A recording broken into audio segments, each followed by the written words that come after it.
Hi, Daniel. Can you hear me? Yes, I can. Yes, I can. Okay. Happy, what is today? Thursday. Happy Thursday. Yes. It's the Um, last day of my school work, so I would have more time during the weekends. God, well, we don't want you working on the weekend. Hopefully it's, it's easy enough that we can knock it out without having, to spend nights and weekends. Um, let's see. So in the Slack, I like just a few minutes ago sent a revised like scope that was I sent what I previously sent you to the company and sort of I what I just pasted was their updated version of the request. So some context here. Um, Aphora Health is a portfolio company of ours, but it is not the company that we initially invested in. So initially, they're from our second fund, I think. We had invested in a company called Care Nexus. They sold to like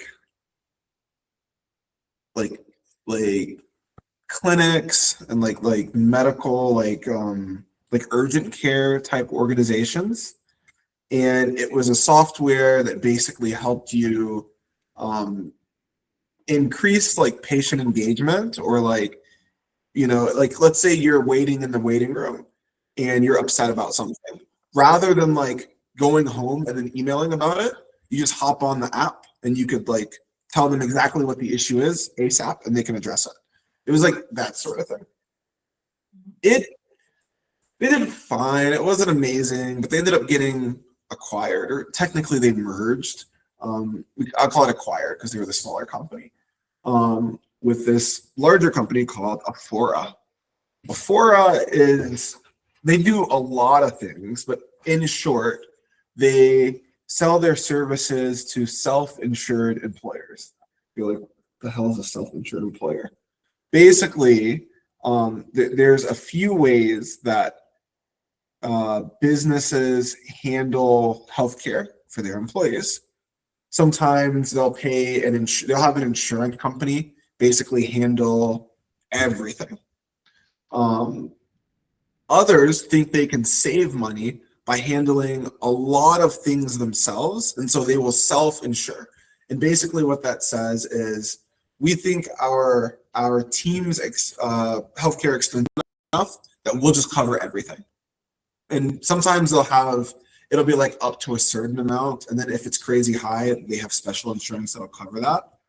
But that's what a lot of these companies do, and they buy it through brokers. So it's very hard to sell like employee benefits directly to a company because they normally buy it through a broker. So if we go through a broker or like a distributor, the distributor will already have the relationship with a lot of companies, right? They'll sort of have a roster that they sell to. That's essentially what Aphora is focused on. Yeah, Uh, so me, but when you say like buy directly to brokers, right? So what kind of things that the company buy? so there's a lot of different types of brokers, but in this case, it is sort of like prescription services. And like, what is it? Or like, what is like prescription or like medication services? So um, if I go to the doctor and I'm sick and they give me an antibiotic, right? They give me a prescription. I go to like CVS and they'll say, okay, it's $10 for your prescription. But normally the prescription does not cost $10. It maybe will cost $100. And your insurance company will cover $90 and you will pay $10. That's your deductible. In these cases, it's the company paying the $90. Um, and what Aphora is basically doing is saying, hey, we have a system that we can use that'll make you, the employer, pay less. And oh, by the way, we can make your employee copay zero. So when you go get the medicine, you just pick it up. You don't have to pay for it. And because of agreements we have with the manufacturer or with the pharmacy benefit managers or whomever in the ecosystem, we can get this cheaper than you going your usual route. Okay. Now, it sounds like I don't know what the hell this company does. I'm still wrapping my head around it because the acquisition happened like this summer, uh, and I was not a part of any of it. And so I haven't spent very much time on Aphora or with Aphora. And so give me like a couple more days and I'll have it like down pat. So like I'd say that's like sort of what's happening in a nutshell. And so it's a company we invested in that got bought by another company. So technically that is now our portfolio company. We have ownership in that business. What are they asking us to do? It's basically a data gathering exercise, right? Let's better understand the landscape, specifically focused on brokers. So brokers, they mentioned TPA. I should share my screen. Give me a sec.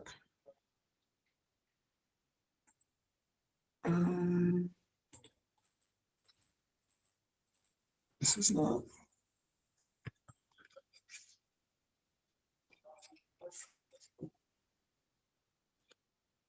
Well, it may not let me share my screen.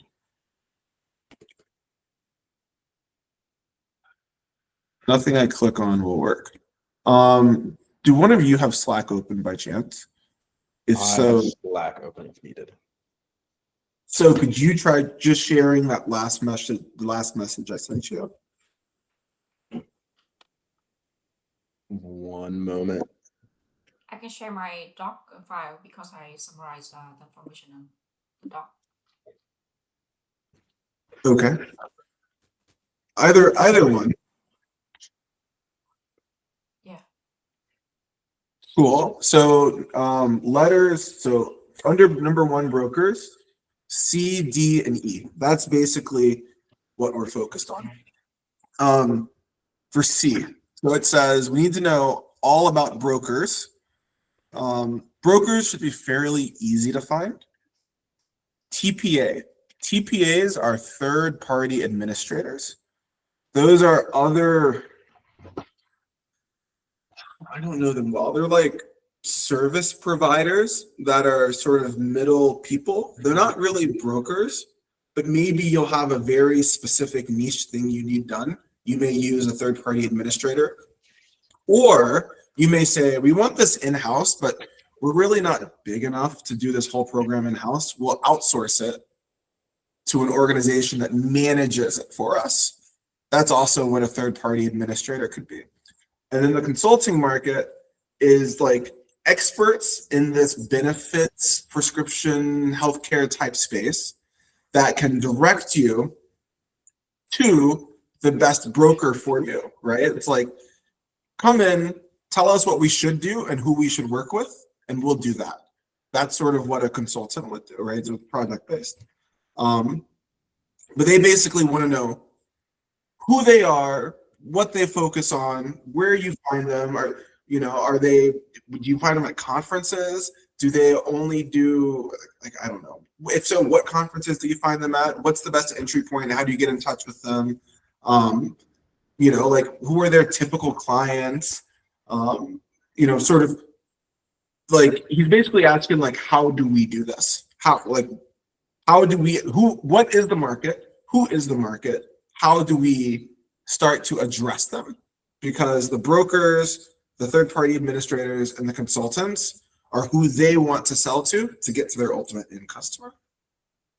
And so the guy we are working with is the former CEO of our portfolio, of our first portfolio company, who's now like, he's a VP of something, I think, at the new company. So he's high up, but he's not in charge.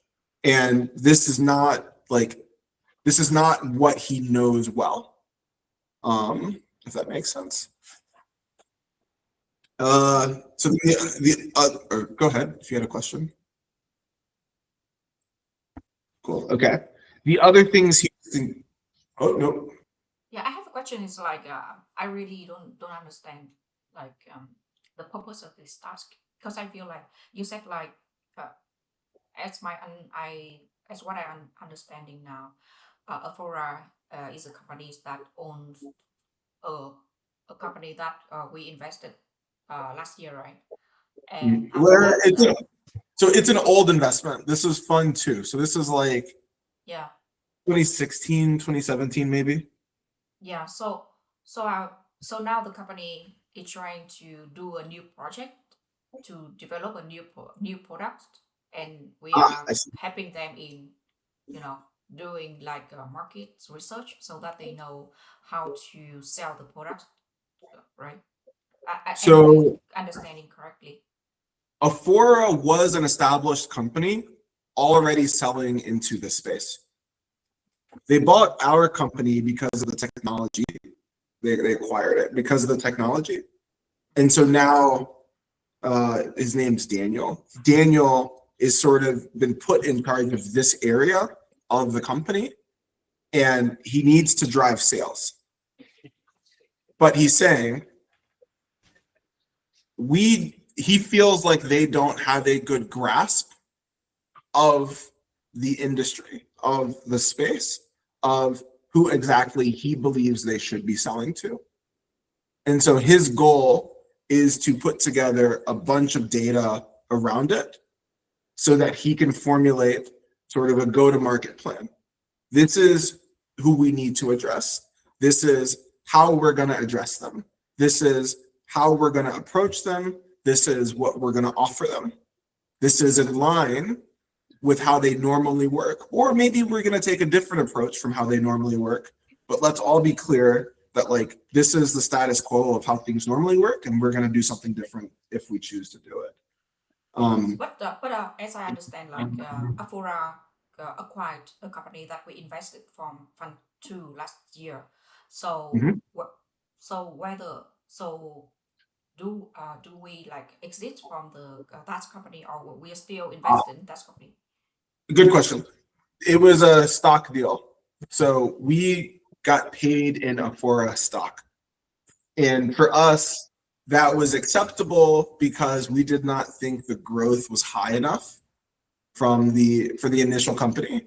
So like if they had bought the initial company for cash, would we have made money? Yes. Would we have made a ton of money? No. And we thought the Aphora platform and sort of their leadership, their go forward plans, and their ability to execute had better prospects than our sort of smaller company as a standalone. So you mean like we are trying to support Aphora so that they can grow and their share values increase and our compensation will be increased, right? That's right. That's right. Okay. And with any company, the easiest way to do this is increase revenue. And so it sounds easy until you have to do it, and then it's much harder. But that's why I was like, this one kind of makes sense that we would help on. Um, Now I can't remember if we're still on the board or not.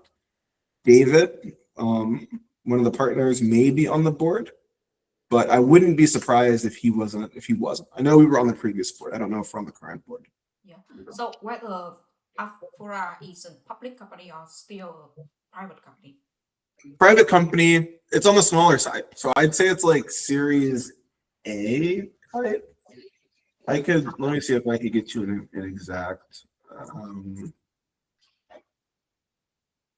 an exact number or like size. It's not huge yet. Mhm. I think it's interesting because the first time I get to know about a deal like this one. Is I mean like the invested company was bought by a Series A company, and then the price is the stocks of the acquirer. It's kind of interesting for me. So the Aphora's next round would be an A round. I don't know how much money they've made. And we didn't actually, because we didn't do a formal diligence, right? Since they were sort of the acquirer. Let me check one more place to see if I have anything for you.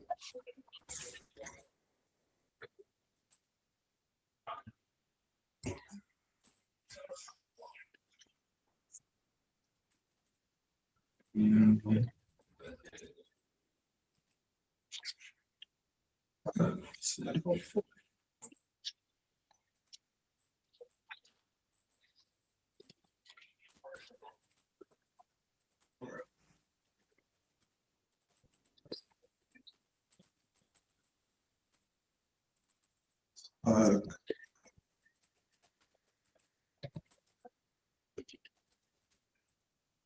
yeah, I don't have numbers readily available, but I would, for context, I would think about this as a fairly small, still relatively early stage company that's growing pretty fast. So it's not established. They don't have a lot of people, but I think the prospects are pretty impressive, and I think they're already getting looked at from a few larger firms to do their next round. Yeah.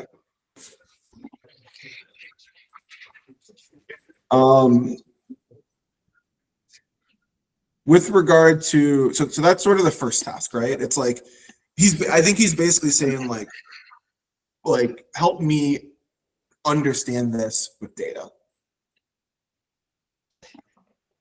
Number two, and this is less important, these next two are less important.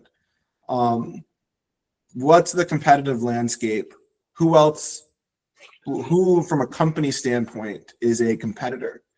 And we can use our sort of more traditional, we have a template for this from our usual market analysis. And so I think in our last call, I briefly showed you guys the TDO one, but like we could probably use that as our guide here. It's pretty simple, and it's more of just sort of find who we think is a competitor and then fill out the information associated. I'd say the most like the thinking that needs to go into that is who or what do we perceive as a competitor? And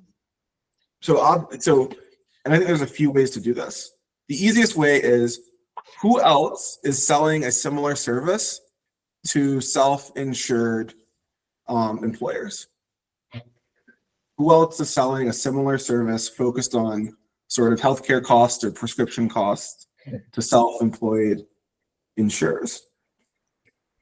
My assumption is, and this is an assumption because I haven't looked myself yet, when you do that, there's probably going to be like several categories of companies. And I think that's okay. Some will work on one area. Some may only be like prescription drugs versus some that may do like normal healthcare spend, like if you go to an urgent care, if you go to the hospital or whatever, right? I'd say just make sure you note how you've chosen to segment them. I know in some of our templates, it may say direct competition versus indirect competition. And like that would be accurate. I would also say in most cases, I think that's probably the lazier approach. Because I say if we look a bit deeper, even within the direct competition, there may be several types of direct competitor. And so rather than just saying direct competition, we'd say, actually, this group A is more focused on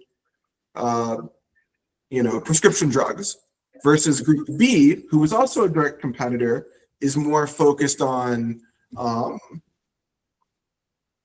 super high cost treatments like cancer or whatever else, rare stuff. I don't exactly know yet, but I think from having done them before, that tends to be the best way to segment them rather than sort of direct or indirect. We have, let me ask, Sun, do you have access to PitchBook by chance? PitchBook, right? I will check it later. My school have some So I'd say that's it. if you have access to PitchBook, that is an amazing resource to use. Our team, the team will not buy me PitchBook because they say it's too expensive. So occasionally some students have it. I'd say if you have PitchBook, that makes your life way easier. We do have a service called Traction that we do use. And it's similar to PitchBook. It's like a startup or like a company database. And it can help you find very particular types of competitors. I will get you access to that. The one thing I will say, and I'll repeat it later, is we only have like one account, so only one person can use it at a time, and then you have to log out. And if too many people get caught, they'll suspend us or they'll kick us out, which happened one time, so we just got to be careful. But I'd say that'll save you a ton of time in trying to figure out who particular competitors may be, or how much money they've raised, or how many employees they have, or that sort of thing. So remind me to get you access. It'll be whoever has account intern 01 will be sort of the account holder, but everybody will have the password. Okay. What's the name of the platform that you just mentioned? I forgot. Yeah, Traction. So TRA. I'll post it. I can't post it in the chat. I have too many tabs open, and it's really messing with me right now. So TRACXN.com. TRACXN.com. Traction. It's like an Indian knockoff version of PitchBook. It's like good enough. Is it great? No, but like, is it better than nothing? Yes. So it was I had to negotiate the team for it. Let me think. So I think that'll be important from a competition standpoint. He mentioned something about like corporate ownership structure, pharmacy benefit managers. So this will take some time to wrap your head around because the U.S. healthcare system is kind of inefficient. So basically, pharmacy benefit managers, or you may also see them called PBMs, are these middle companies, and their only job, they have multiple jobs, but their core job is to negotiate like drug pricing with the manufacturers and the insurance so that the employer, the company, gets a cheaper price. That's how it should work in theory. In actuality, what they do is they will negotiate discounts from both the drug manufacturer and the insurer, or let me rephrase this. They will get discounts from the drug manufacturer on the drug price. So that you, the employer, and the employee can get the drug at a cheaper price. But they will not actually pass along the savings to you. They will go to the insurance company and try to say, you should pay us a higher rate, and then they're going to take the spread, the difference between their discount and what the drug actually costs. Does that make sense? So it's like basic arbitrage for. Yes. Okay. Like, do they do more? Yes, they truly do more. But for simplicity's sake and not to like confuse everything, that's sort of what is happening. And because of that, what has happened is these companies have started to vertically integrate. So take like CVS. We know them as the pharmacy chain, but really they own an insurer. They own the pharmacy benefits manager. They own the pharmacy, and there's several other groups in the supply chain in between that they own. So they own the whole stack. And so when they're negotiating discounts or negotiating with insurance or negotiating with drug manufacturers, are they speaking on behalf of their one entity? Yes, but they're also trying to do what's best for the whole vertical stack. what he's asking is basically like, can we help him understand the ownership structure of how these organizations work? And I will work with you guys to do this because I've actually spent a bit of time focused on this area lately. So just remind me, and I have some stuff that sort of gives a decent overview of how these organizations are built that I think would be helpful. Competitors, M&A. We can pull together sort of M&A comps. We have so similar to the market sizing stuff, we also have a template for like potential strategic acquirers. And so we can use that to pull together sort of historical M&A in the space. So that should be fairly easy, especially if we can use a database. And then important competitors, how will we win against them? I mean, we can tell him who his competitors are, and we can try to come up with reasons about how they can win. I wouldn't think of that as the most important thing from, on the list here. Okay, so I've just thrown a lot at you. He has offered to chat with you guys. So maybe if you guys can put your heads together and figure out a few kinds of availability next week, I will throw those back to him and say, hey, like, these are the options. Let's hop on the phone. And I think our goal for that call should be, let's have a basic understanding of what we are comfortable with versus what we need help with. And then in the areas that we are unclear or need more guidance, let's have a ton of questions ready for him. I'd say in this case, we'd rather have too many questions than not enough. And like, this is a situation where like, it's a complex industry. So there are truly no dumb questions in this one. Everything is really confusing, and things that should be very straightforward in this industry oftentimes are not straightforward. So if it's as simple as, can you help me understand what a pharmacy benefit manager is? Like, that's okay, right? Or like, how do you think about third-party administrators? Or even like, let's, in simple terms, walk through what your company does again so that you have better context. Like, that's totally okay for these early conversations. The goal is, when we're done with that conversation, we now know enough that we can move forward and execute. Does that make sense? Yep. Okay. Okay. And So so the first thing we want to do is like we will read through their like, is there any pitch deck sent by them? I will see. Yes, I saw your folder, but I saw there's no title in each sub folder, so it's very hard to find a pitch deck. No, see, normally we don't have pitch decks for the acquiring companies. Let me see if I can get us one. I'm just gonna shoot him a note. At least some information about the company, and so that we can look into it and understand about this project. Yeah, okay. I will do that. I'm just gonna write that right now.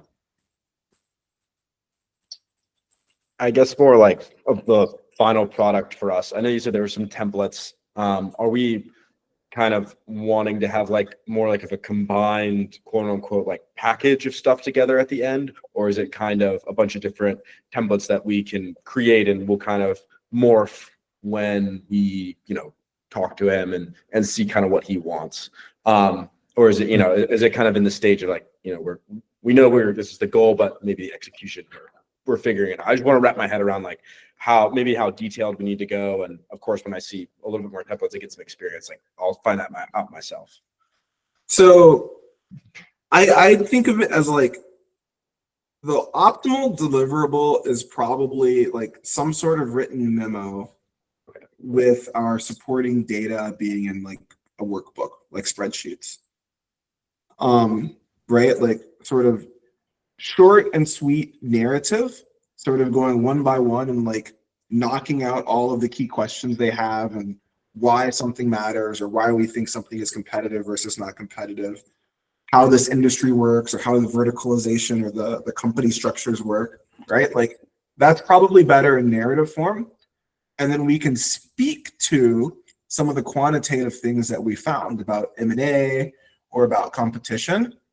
But then we should be able to reference the spreadsheet we have where we'll have the data that we can share with them and say, this is the data. In our memo, we mentioned sort of our key takeaways, but here's what we actually found.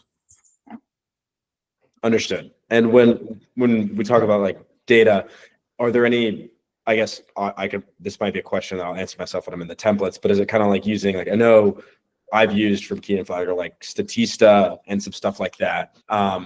Is there anything like we use specifically at co-founders, or is that kind of a thing I'll see in the template? I don't want to ask. I mean, so I think Statista is good for things like market size. Like, so what the other group is doing, like that would be helpful.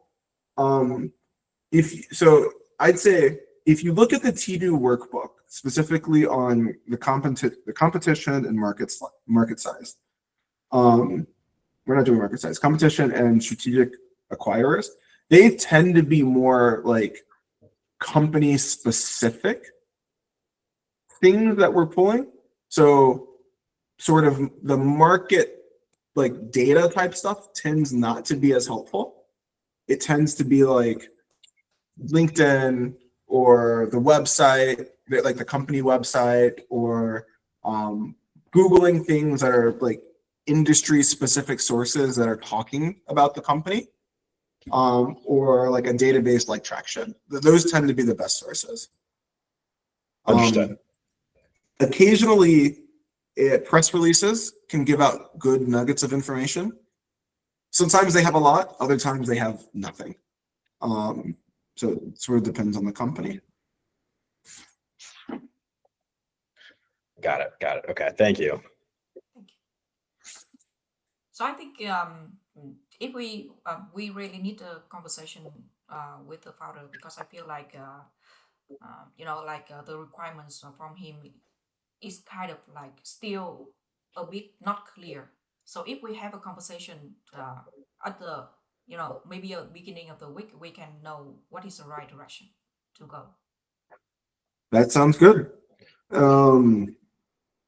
What's the easiest way for us to get like our times to you? Do you want us to send you like a when to meet, or I can just put in bullet points like when I'm open? I'm very open next week, especially on Monday and Tuesday. Got it. So I'd say bullet points. Okay. If you meet Monday, so let me think about Monday that. is okay for me as well. Okay, so maybe let that be the plan. I will not. Highly likely I won't be joining. I'd say like leave me as optional.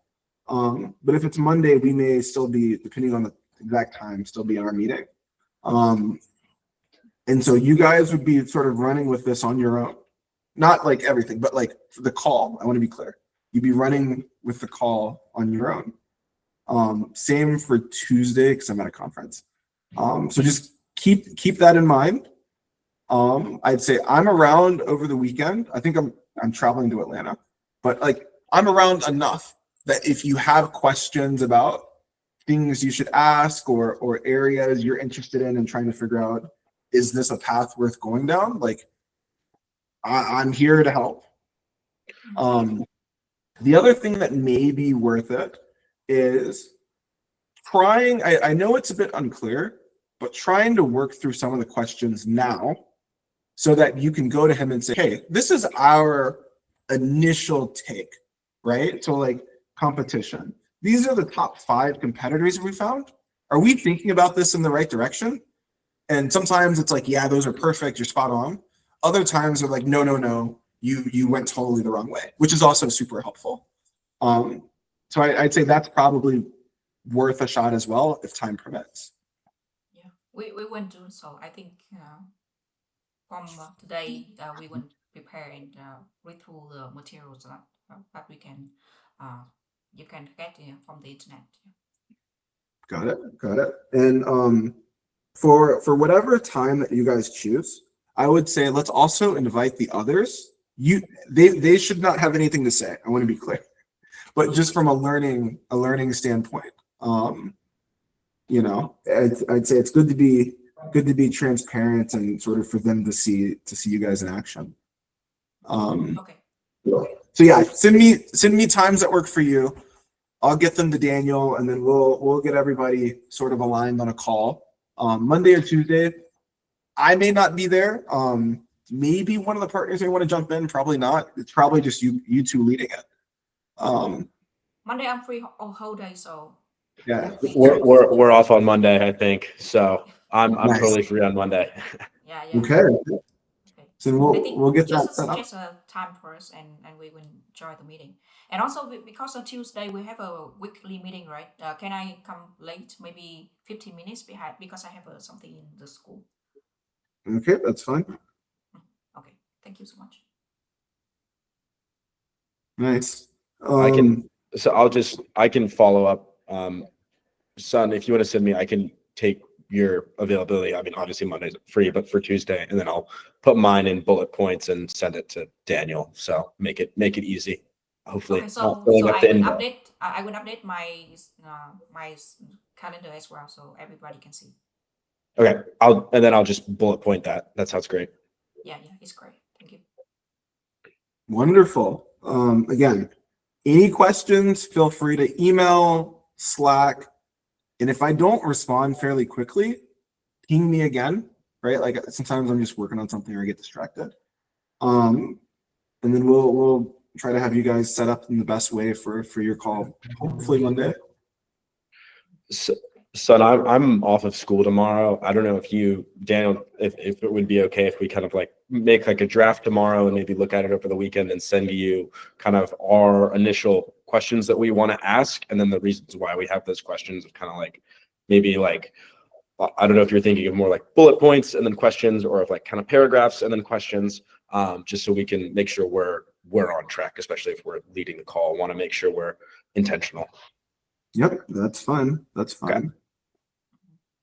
So we can discuss through Slack about this one, because we need some time to to learn and to understand.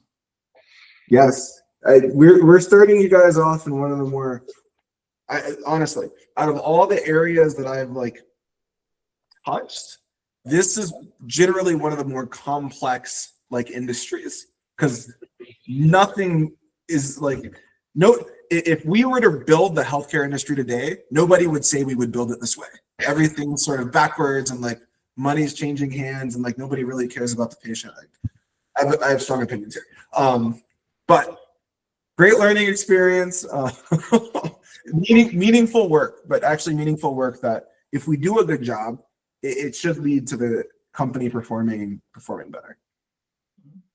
Thank you. No, this is really cool. I've never touched the healthcare industry before, so I'm excited. Me too. Yeah. Well, yeah, you guys are jumping right into the deep end. Yeah. But okay, we'll look forward to it, and we'll be in touch. Okay. Sounds great. You so much. Thank you, Daniel. Thank you. Thank you.